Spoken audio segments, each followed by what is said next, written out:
Hello and welcome to We Work Together, a new podcast about working in partnership to improve the health and care of people in West Yorkshire and Harrogate, and the relationships between the organisations and people involved. In this episode, Lauren Phillips, Head of Programmes for the Partnership, talks to Brendan Brown, Chief Executive at Airedale NHS Foundation Trust, about leadership styles, having fun at work, and the interim NHS People Plan.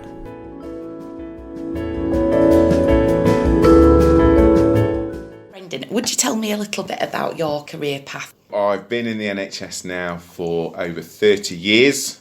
I've got a clinical background. I started off as a nurse in the Midlands and I specialised in cancer care and specialist end-of-life care.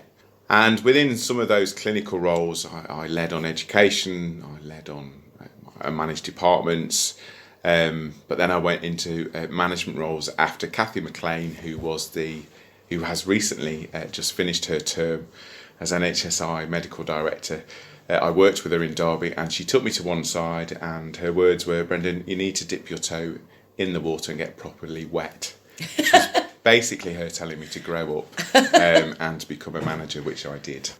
I went into some management roles and then 3 years ago I took the decision to test myself a bit more and I decided to leave the Midlands where I'd always been and I came up to Yorkshire. Had a job as Deputy Chief Exec and Chief Nurse at Calderdale and Huddersfield, and then just over a year ago took the job as Chief Exec and Partnership Lead for Airedale, Wolfdale and Craven. What would you say you enjoy most about this job? It's the people, absolutely. On every level, it's the people for me. In any job that I've done, I've been stimulated by the people I'm surrounded by, and I think that's true for all of us. And what I like about this job is there's a breadth to it within my partnership experience, being the CEO of part of a trust. It's the people that inspire me every day, and they make me enjoy what I do.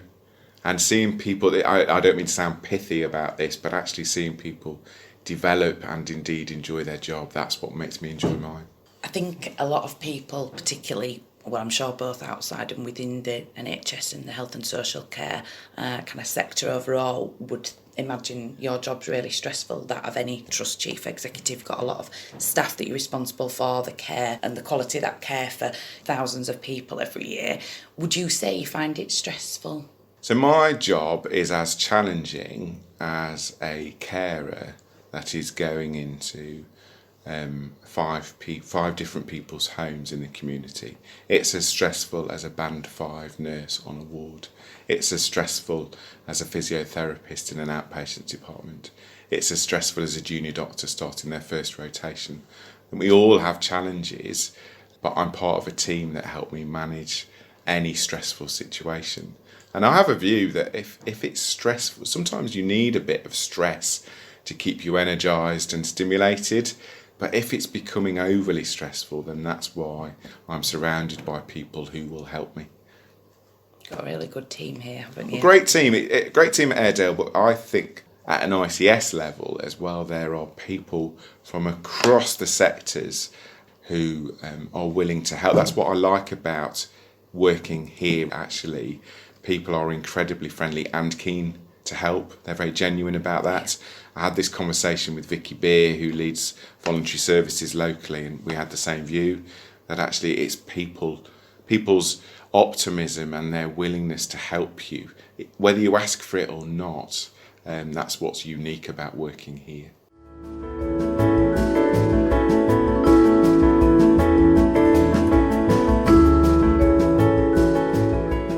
Brendan, you've talked very passionately about how important the people are, both to you here in Airedale, but also more broadly in the partnership.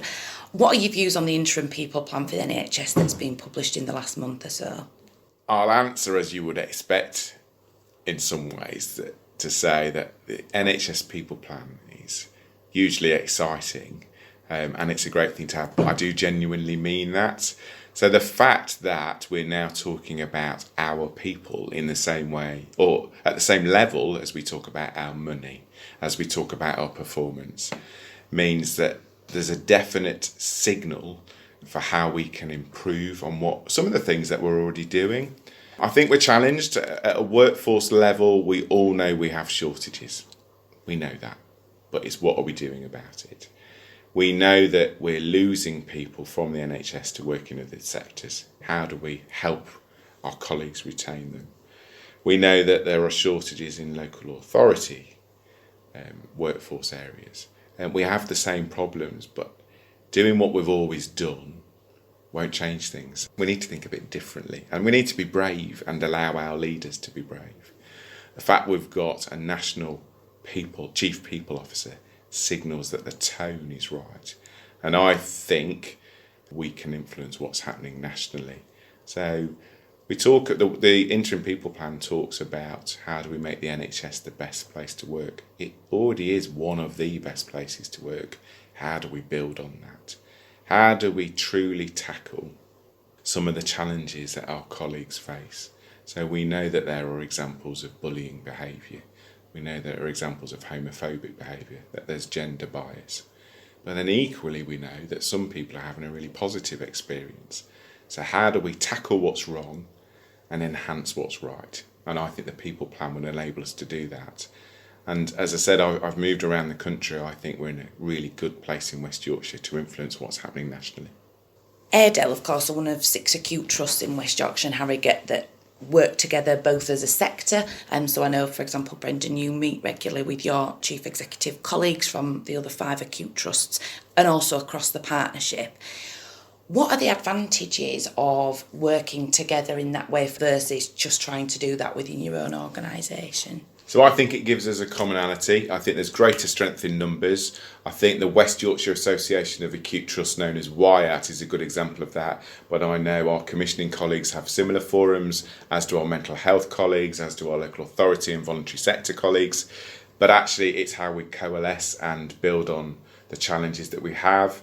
So, working as 6 acute trusts, we're able to discuss some of the challenges we have around the nursing workforce. We're able to talk about the pension challenges that some of our consultant colleagues are facing. We've been able to develop a passport to enable staff to move between organisations. We've got further work that we want to do around agency costs and allowing parity to happen across the system. I know our mental health colleagues are doing something similar. We're about to launch a tool to measure not only what our current workforce challenges are, but to enable us to think about what our ambitions are going to be for the future, so that we can truly influence what the workforce agenda and profile will look like in health and social care. One of the themes in the interim people plan, Brendan, is about kind of developing a workforce to deliver 21st century care, so I guess modernising everything we do. What are your thoughts and views on that? So we live in a society that is used to accessing things digitally. So, nearly everybody has a smartphone, and people of various generations have smartphones. People are used to readily accessing information. We need to think about how do we deliver healthcare that can do that readily. So how do we think about the appointments that we offer? How do we modernise our outpatient offering? How do we look at maximising the experience, for instance, of paramedics who can work in other settings? How do we build on skills? And whilst we have a shortage of particular professional groups, it's how we respond to that and enhance people's career progression to not only face the challenges that we're facing and to think about how we deliver care differently, which was your point, but equally to retain people, to keep them motivated. People are going to be working far longer than they have before. So how do we enable that enthusiasm throughout their careers? And you know what? It's the conversation we had, Lauren.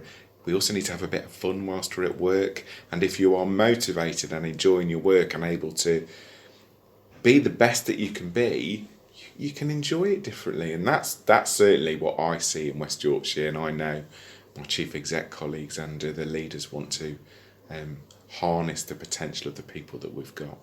Thinking about, I suppose, work-life balance, particularly thinking about retaining staff as well as attracting new staff. Airedale, along with all our other partners, have kind of got a big responsibility around staff health and well-being. Yeah. Have you got any views on that, either specifically that the things that are happening within Airedale or things through the West Yorkshire and Harrogate Workforce Programme, things that you think are important? So I've seen loads of great examples. I think we need to think differently about how we can offer people shift patterns or flexible working patterns. We've had them in place for years, but we're working with a different population and workforce community now who want things differently. So I'm very comfortable if somebody says I can only work a Tuesday 3 till 9. Well, there we go. That's what we need to offer you. But people have different caring responsibilities now, for instance. So there are people who have young children, but equally are starting to look after elderly or frail parents or dependents. So how do we enable them to do that? How do we enable leave from their positions or flexible working when they have other caring responsibilities?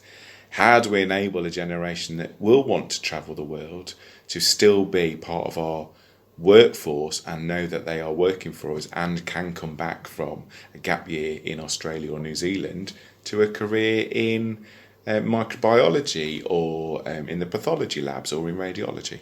There are different ways of doing it, and it goes back to, I think, if we do what we've always done, we'll get what we've always got. And we need to acknowledge that our staff, our colleagues want to do things slightly differently. So we need to lead differently. We don't want to just talk the talk. What we want to do is plan our workforce response and our modelling along the lines of the areas I've just described. Actually, we're not just going to have the traditional numbers of nursing that we've always had. Obviously, there's a national piece of work looking at that through the long-term plan about how we increase the numbers and how we look at what our nursing associates can do. But actually, there's a different way of doing this, and we need to acknowledge that those nurses won't want to stay in one place for a long time. So how do we bring out the best of them across West Yorkshire and Harrogate? And within that, people want to work in different areas. So people will want to work in some of the major teaching hospitals that we have. Some will want to work in the more rural hospitals that we have, such as Harrogate and Airedale. I have a view that actually, how do we enable people to work across physical and mental health? We did that several years ago, but it seems that we've not done that as well as we could over recent years. But we are seeing more and more patients with mental health or learning disability conditions with physical health problems, and vice versa, people with physical health have other issues. Community care, we've seen some real challenges in how care is delivered through district nursing teams or primary care. How do we enhance what happens there? How do we enhance the energy of the primary care networks? There's a whole raft of things that we can do, and I think, again, we just need to be very flexible in our approach.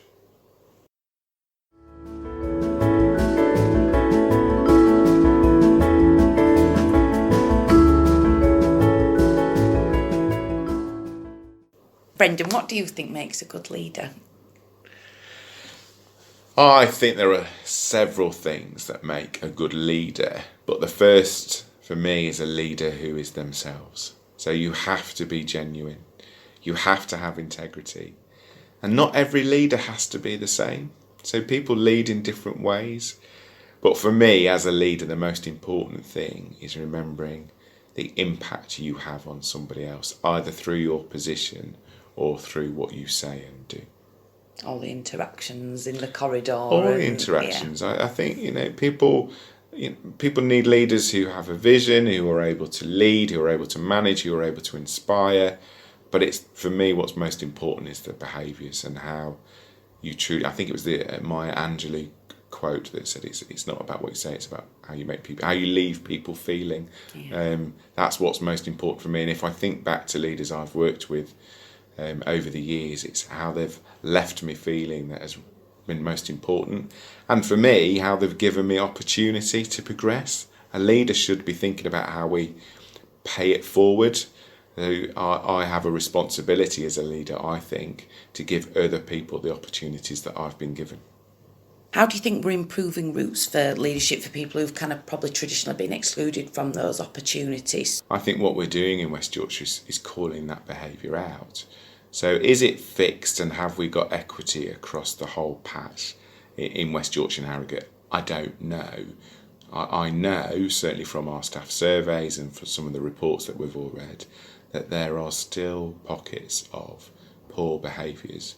But I think across West Yorkshire and Harrogate we have a group of leaders who are willing to call that out. And there are some great examples in organisations where we've looked at, for instance, reciprocal mentoring or leadership development. But for me, it's about having those honest, genuine conversations and recognising the breadth of diversity in the communities that we work with. And having, a workforce that is representative of the communities and the people that we serve, making sure that we've got good representation at all those levels. And perhaps that's the point. Perhaps we need to recognise that we haven't got that representation at every level, but we have got an ambition and an ability to influence it and to improve that.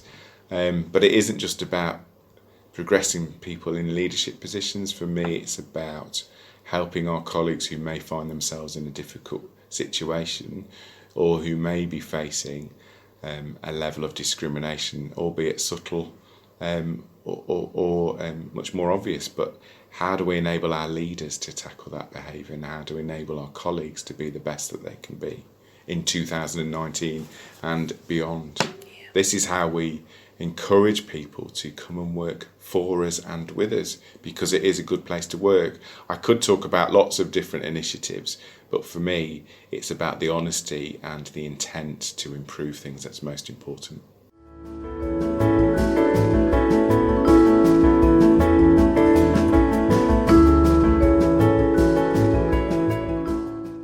Brendan, who would you say has had the biggest influences on you, both professionally and personally? Who inspires you? So there's lots of people in my career who have inspired me. I've seen the best and the worst of people, and the best has been those people who live their values, encourage people. They've given me opportunity, they've been brave, they've been honest. And at a very personal level, I think the person who inspired me was my uncle. He sadly died now, but he was an Irish farmer who never left his small Irish farm, but was well versed on international affairs, and from the minute I can remember encouraged me to be whoever I wanted to be and the best that I could be in a really understated way. I don't think I'm not sure he always recognised what he was doing for me, but he did it, and he's enabled me to be who I am.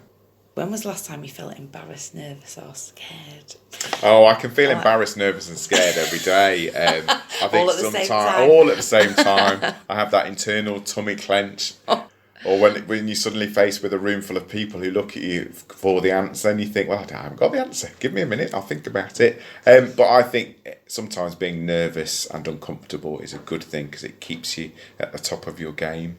But for me, it's that Catholic honesty within me. I'm very comfortable admitting when I don't know something or when I'm nervous or edgy. And it goes back to, I work with a great group of people who are always willing to help me. What motivates you, and when do you feel that you're most inspired?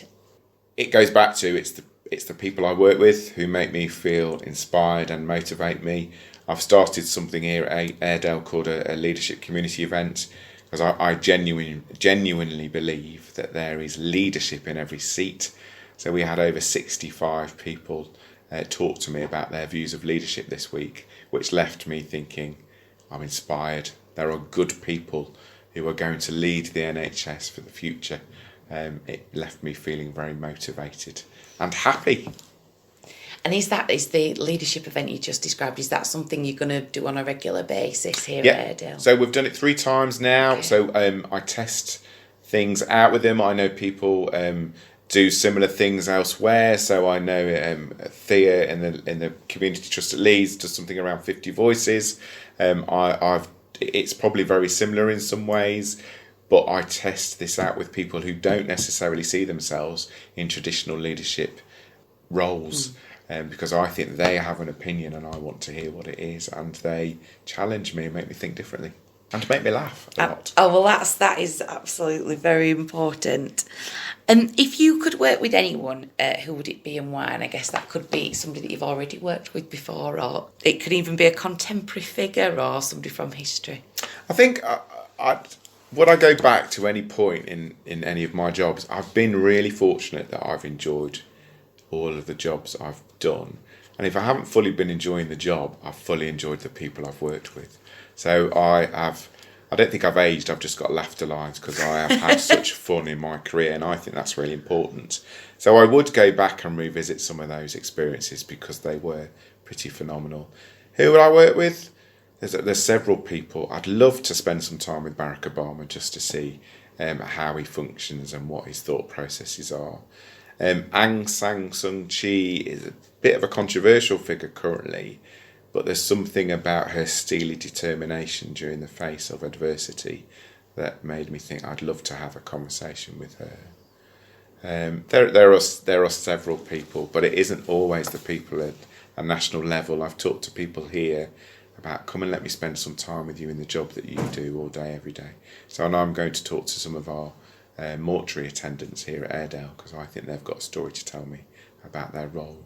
So it'll be interesting to see how that plays out for me.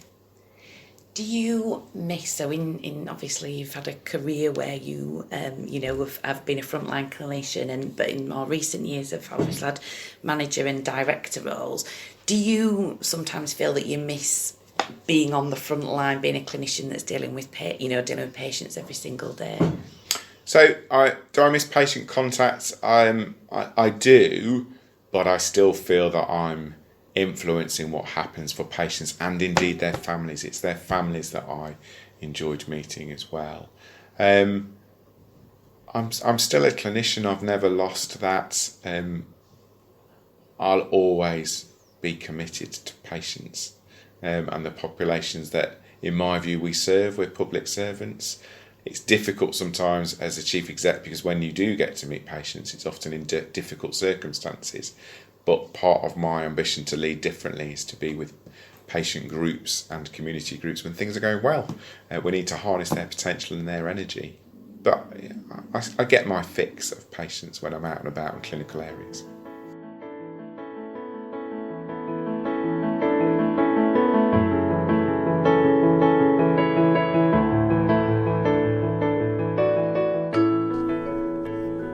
This has been episode 2 of the We Work Together podcast. Thanks to Brendan Brown and Lauren Phillips, and thank you for listening. We hope you join us next time, where we'll be talking to more people who work together to improve the health and care of people in West Yorkshire and Harrogate.